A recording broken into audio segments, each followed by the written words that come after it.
Okay, lesson 56. We're going to find the area of this triangle.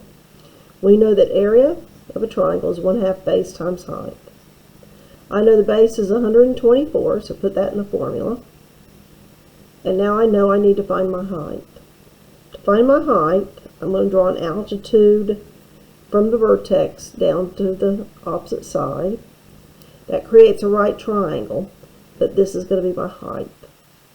So I could use trigonometry.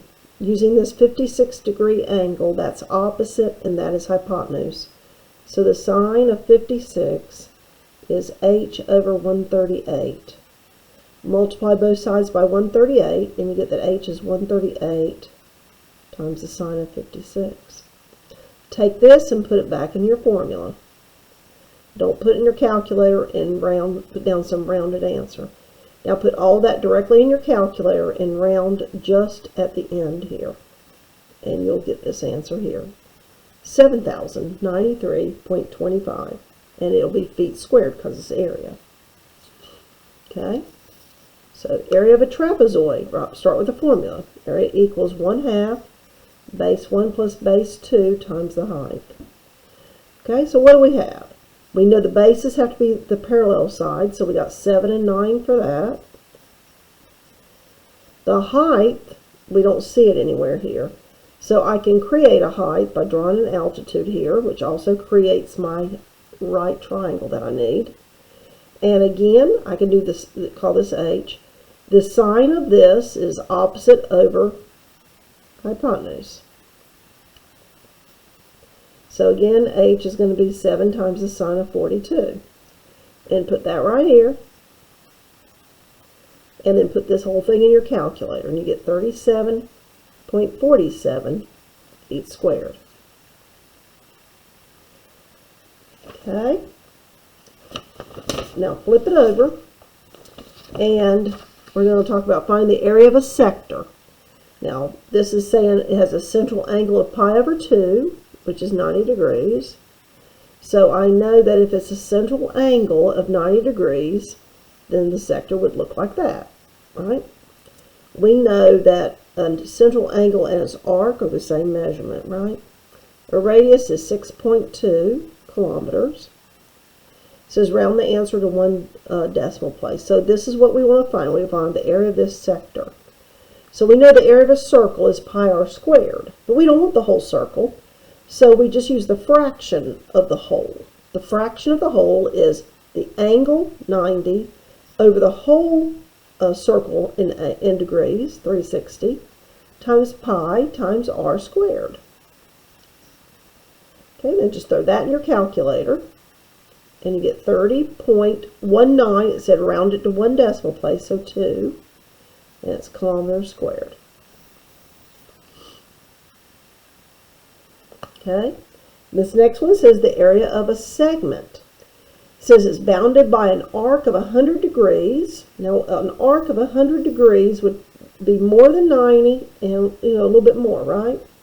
It says, and the chord joining the endpoints of the arc.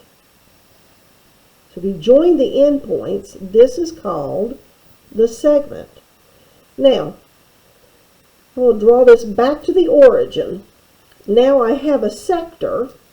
This entire thing is a sector. All I want is this little part up here. So I'm going to do the area of the sector minus the area of the triangle is going to be equal to the area of the segment that I want. So I know that this is a 100-degree arc. So this is going to be 100 over 360 times pi times r squared. R is 9. Minus the area of the triangle. A triangle is 1/2 the base. Now listen, if this radius is 9 right here, it's 9 right there also. So the base is 9. The height of this triangle we're going to find out here. It's obtuse, so we're going to do that. If this is 100 degrees, I know that arc right there is 100, so this is 80. And I want to find this. So that is opposite, and my hypotenuse is 9. So I'm going to have the sine of 80 equals h over 9, which means h is going to be 9 times the sine of 80. So 9 sine of 80, and that's going to equal the area of the segment that I want. Put all of that in your calculator, and you'll get 30.80 feet squared. Now, it didn't tell you to round to the 10th on this one, so always take it to 2 or 3 decimal places if they don't tell you. Okay, this one says to graph this solution here. Okay, this is a parabola. Okay, and that's a line. But they're inequalities. So what we're going to do, I'm going to do a rough sketch here for you, so it'll all be on one page here. This means it has a vertex of 1, -7. Remember, opposite that, and then use that. 1, -7. So at 1, and if you go down 7, that's the vertex. It's positive, so it's going to open up. Okay, I can put a 0 right here and find out where it crosses the y-axis. That'll be 0 minus 1 is -1, squared is 1, minus 7 is -6. So it crosses right there. So it's right close to it, isn't it? So I know it's going to look, and I'm not going to go ahead and get all the points immediately. I'm going to show you just basically. Okay, it says greater than that. So the points greater than these points are up here. So it's going to be on the inside that you're going to shade. This is a line, goes through at -6, has a slope of 1 over 1. Now, 1 over 1, it could be 6 over 6, which would be easier to graph, right? So, it'd be like this. And you know how to do parabolas, and you know how to do lines. I'm concentrating on the inequality. And this one is less than. So, since I'm only using a pencil and don't have 2 colors or anything, you see how I'm going different directions for each one.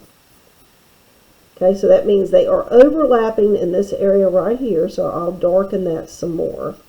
And that's my real answer right there. Okay, now this one is a circle. The center of this circle is going to be -3, 0. Opposite of that, and there's not one there, so it's 0. So at -3,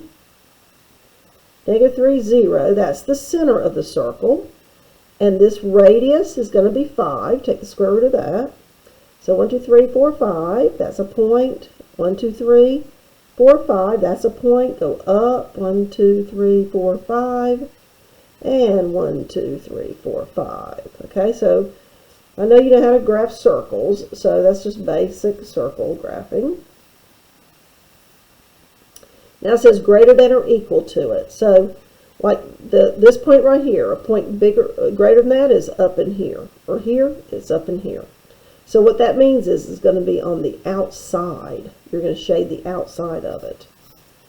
Okay, so I do it like this. Keep them all going in the same direction. Unless you want to use colored pencils and have 2 colors. Okay, this right here is a parabola. So the vertex of this parabola is -3, and this is like plus 0, so 0. So the vertex of the parabola is right here. It is positive, so it opens up like that. Again, I can put a 0 here and find out where it crosses y. So it's going to cross at 9. So 1, 2, 3, 4, 5, 6, 7, 8, 9. I'll say it's right there. So it's going to look something like that. It's going to be symmetrical. I would find the other point over here to be exact. And then this one says it's also greater than. So greater than, like this point is up here. So I would then shade this way. And again, it's where they overlap that is the answer. Okay, hope that helps.